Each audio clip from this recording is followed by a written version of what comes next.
Welcome back everyone in the next tutorial class of Basic Mathematics. Topic of our today's lecture is trigonometric functions of compound angle. Let's see course outcome. Apply the rules and formula of trigonometry to solve elementary engineering problems. अब हम देखते हैं learning outcome.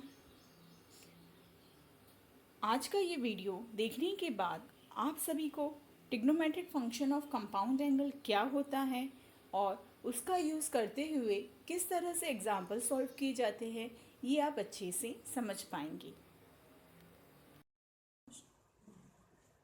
आज का हमारा topic है compound angle. सब में पहले हम देखते हैं कंपाउंड एंगल का मतलब क्या होता है। कोई भी दो या दो से ज़्यादा अधिक एंगल्स के सम और डिफरेंस को हम क्या कहते हैं? कंपाउंड एंगल कहते हैं। अगर हमने कोई भी दो एंगल को जोड़ा या फिर घटाया तो इस तरह के जो एंगल्स रहते हैं वो एंगल क्या कहलाते हैं? कंपाउंड एंगल कहलाते हैं। ठीक है। अलाइड एंगल में क्या था? अलाइड एंगल में जो उसके मल्टीपल्स रहते हैं वो कैसे रहते हैं? 90 डिग्री के रहते हैं। कैसे रहते हैं? 90 डिग्री के। तो आपको मतलब डिफरेंस याद रखना है कि अलाइड एंगल क्या होता है और कंपाउंड एंगल क्या होता है। तभी आप लोग इनके बीच का डिफरेंस अगर अच्छे से समझ पाए तभी क्या कर पाओगे? प्रॉब्लम्स को इजीली आइडेंटिफाई कर पाओगे। ओके, तो क्या लिखा हुआ है? An angle obtained by algebraic sum और डिफरेंस ऑफ टू और more angles are called compound angle. जो कि मैंने अभी आप लोग को हिंदी में बताया वही चीज़ वहाँ पर क्या लिखी हुई है? इंग्लिश में लिखी हुई है। ठीक है। दो या दो से अधिक एंगल्स के सम और डिफरेंस को हम कहते हैं compound angle. Okay. Allied angle में अगर कोई दो एंगल का सम या डिफरेंस आता था तो वो जो सम और डिफरेंस है वो कैसा होना चाहिए? ज़ीरो होना चाहिए। कैसा होना चाहिए? ज़ीरो होना चाहिए या फिर मल्टीपल ऑफ 90 होना चाहिए, 90 डिग्री होना चाहिए, तब वह अलाइड एंगल कहलाता है। तो आप लोग कंफ्यूज नहीं होंगे कि वहाँ पर भी सम और डिफरेंस है। तो अलाइड एंगल में क्या रहता है? सम या फिर डिफरेंस किसके इक्वल रहता है? ज़ीरो के, या फिर वो क्या रहता है? मल्टीपल ऑफ 90 डिग्री और π/2 रेडियन, इस तरह के फॉर्म में रहता है। ठीक है। यहाँ पर जो कोई भी दो एंगल्स हो या फिर दो से ज़्यादा एंगल हो, तीन भी हो सकते हैं, चार भी, पाँच, छः, कितने भी। ठीक है। अगर उनका सम और डिफरेंस को हम क्या कहते हैं? Compound angle. वो कुछ भी आ सकता है, सम और डिफरेंस। तो यहाँ पर इनके सम और डिफरेंस के लिए आप लोग को कुछ क्या दिए हुए हैं? आप लोग को ट्रिग्नोमेट्रिक फॉर्म दिए हुए हैं जिन्हें आप फॉर्मूले भी कह सकते हैं। तो इन फॉर्मूलों को आपको समझना है और बहुत अच्छे से याद रखना है। हम फर्स्ट फॉर्मूला लेते हैं, sine A plus B equal to क्या होता है? Sine A into cos B plus cos A into sine B into sine B होता है। ठीक है। तो अगर ये आप लोग को याद नहीं रहा तो आप लोग प्रॉब्लम सॉल्व कर पाओगे क्या? बिल्कुल भी नहीं कर पाओगे। तो ध्यान से सुनिए, sine A plus B equal to, ये जो लिखा है देखिए, जो पहला एंगल रहेगा वो पहला, जो दूसरा एंगल है वो दूसरा, जो फर्स्ट एंगल है वो फर्स्ट, फिर से जो सेकेंड एंगल है वो सेकेंड, सभी इसमें वैसा ही है। तो क्या करना? Sine A plus B equal to, angle भले मत याद रखो क्योंकि एंगल कोई भी आ सकते हैं। Sine A plus B equal to sine cos plus cos sine, sine cos plus cos sine. Okay. Sine A minus B, sine cos minus cos sine. ठीक है। जब प्लस रहा तो बीच में प्लस आया, जब माइनस है तो यहाँ पर माइनस आया। देन इसके बाद कॉस के लिए, कॉस ए प्लस बी में कॉस कॉस दोनों तरफ पहले दो बार कॉस आता है, कॉस कॉस माइनस फिर साइन साइन, पहला एंगल दूसरा एंगल, पहला एंगल दूसरा angle, cos A minus B का cos cos plus sine sine. ठीक है, first angle second angle, first angle second angle, ठीक है।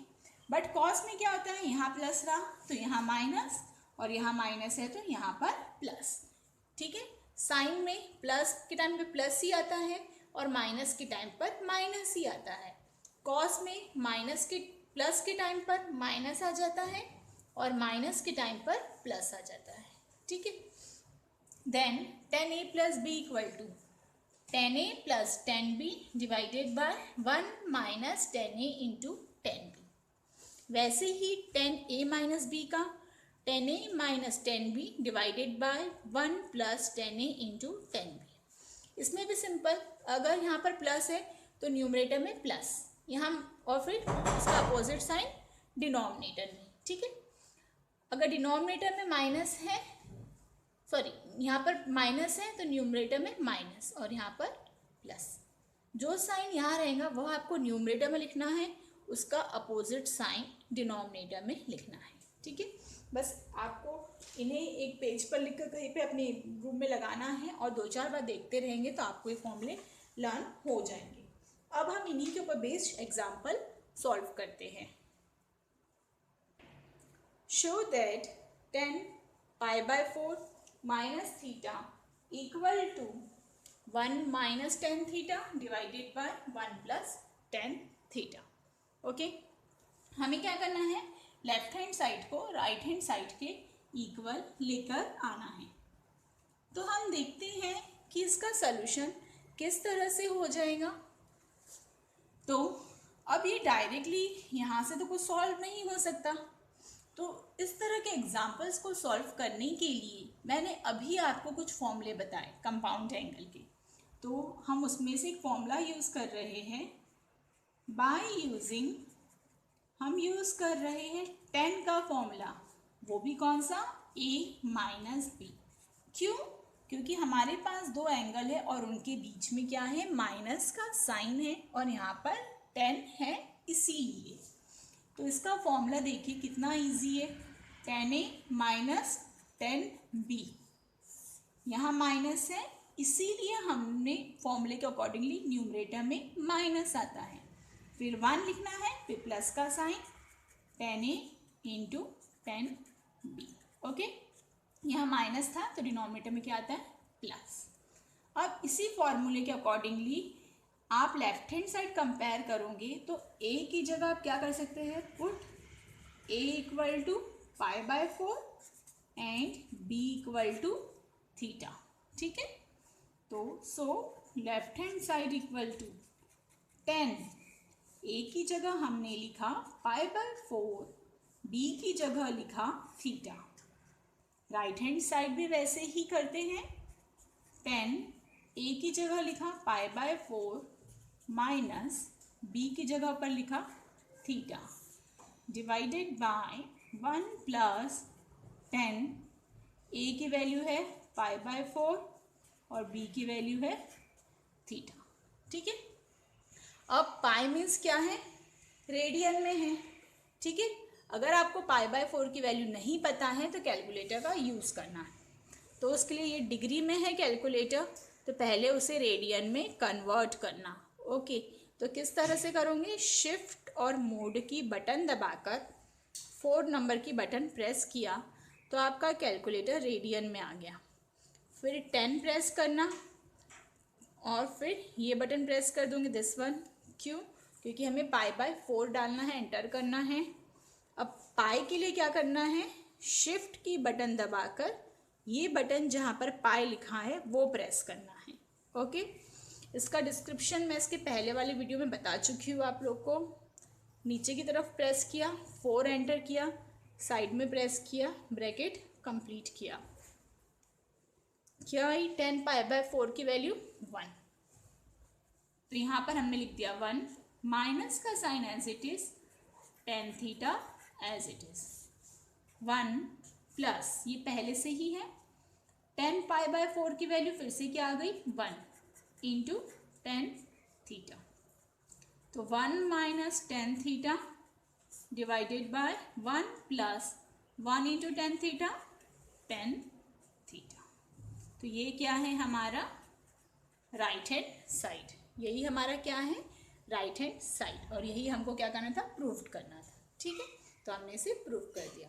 तो देखा आपने, सिंपली क्या करना है, फॉर्मूला अप्लाई करना है और वहाँ पर कंपेयर करके देख लिया फॉर्मूले को और सिंपली हमने सॉल्व किया। ऐसे ज़रूरी नहीं है कि फॉर्मूले में जो लेफ्ट हैंड साइड है उसी के फॉर्म में आपको एग्जाम्पल आए, राइट हैंड साइड के फॉर्म में भी एग्जाम्पल आ सकता है। ठीक है, तो अब हम देखते हैं नेक्स्ट एग्जाम्पल, जो कि हमारा राइट हैंड साइड वाले फॉर्म पर बेस्ड रहेगा। Without using calculator, find the value. Without using calculator, evaluate और find the value of. ठीक है, बिना कैलकुलेटर का यूज़ किए हमें इसे सॉल्व करना है। जैसे कि मैंने अभी बताया आप लोगों को, हम इसे सॉल्व करते समय क्या करेंगे, हम इसे सॉल्व करते समय कंपाउंड एंगल्स के जो फॉर्मूले हैं उसका हम यहाँ पर क्या करने वाले हैं, उसका हम यहाँ पर यूज़ कर रहे हैं।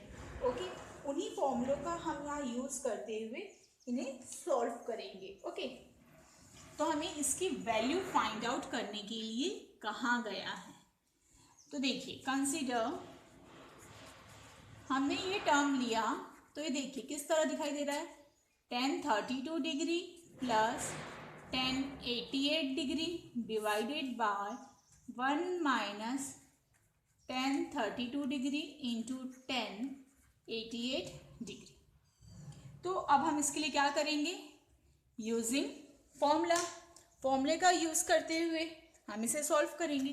तो कौन सा फॉर्मूला है हमारे पास, using tan a plus b का फॉर्मूला है। क्या होता है, tan a plus tan b divided by 1 minus tan a into tan b। Okay, हमारे पास क्या गिवन है, राइट हैंड साइड का फॉर्म गिवन है। हमने इसके पहले अलाइड एंगल पढ़ा था, हम ये एग्जाम्पल को अलाइड एंगल के फॉर्म से सॉल्व नहीं कर सकते क्या, कर सकते हैं ऑफ कोर्स, बट हम क्यों नहीं करेंगे, क्योंकि देखिए क्या होता है, ये जैसे कि अगर आपने 90 माइनस 8 किया तो थोड़ा डिफिकल्ट होते जाता है। और देखिए ये a और a सेम एंगल है, ये सेम एंगल है, तो यहाँ पर भी जो कंडीशन दी हुई है वो सेम एंगल ही है। अगर बाय चांस यहाँ पे 40, 88, यहाँ 32 और यहाँ 78 चारों एंगल डिफरेंट रहते, तब आप ये फॉर्मूला यूज़ कर पाते क्या, बिल्कुल भी नहीं। ठीक है, क्योंकि यहाँ पर a है एंगल में, तो वो a यहाँ पर भी वही सेम एंगल चाहिए। इस बात का आप सभी को यहाँ पर ध्यान रखना है। तो इस फॉर्मूले के अकॉर्डिंगली a की वैल्यू क्या है, हियर a इक्वल टू है 32 degree and b equal to क्या है 88 डिग्री है। कंपेयर किया तो हमने, तो ये स्टेप के बाद हमारी स्टेप आ जाएंगी tan 32 degree plus 88 degree. Okay, हम इन दोनों का एडिशन कर लेते हैं तो हमें क्या मिल जाता है, 32 प्लस 88 120 डिग्री, क्या मिल जाएगा 120 डिग्री। ओके, अब इसके बाद आप लोग क्या करेंगे, इसके बाद आप लोग अलाइड एंगल वाला फॉर्म यूज करेंगे। ठीक है, तो अकॉर्डिंग टू अलाइड एंगल ये 0, ये 90 डिग्री, इसका मतलब π/2 180 डिग्री पाई। ठीक है, ये 270 और ये 360। ओके, इस तरह से फॉर्म है। ओके, तो देखिए ये 120 है, ये 90 है, 90 में क्या करोगे आप, 90 में प्लस 30 करोगे तो क्या हो जाता है 120 होता है। तो हम लिखते हैं 10 90 degree plus 30 degree. Okay, 90 plus 30 equal to 120। मैंने आप सभी को बताया है कि अलाइड एंगल में किस तरह से हम करते हैं।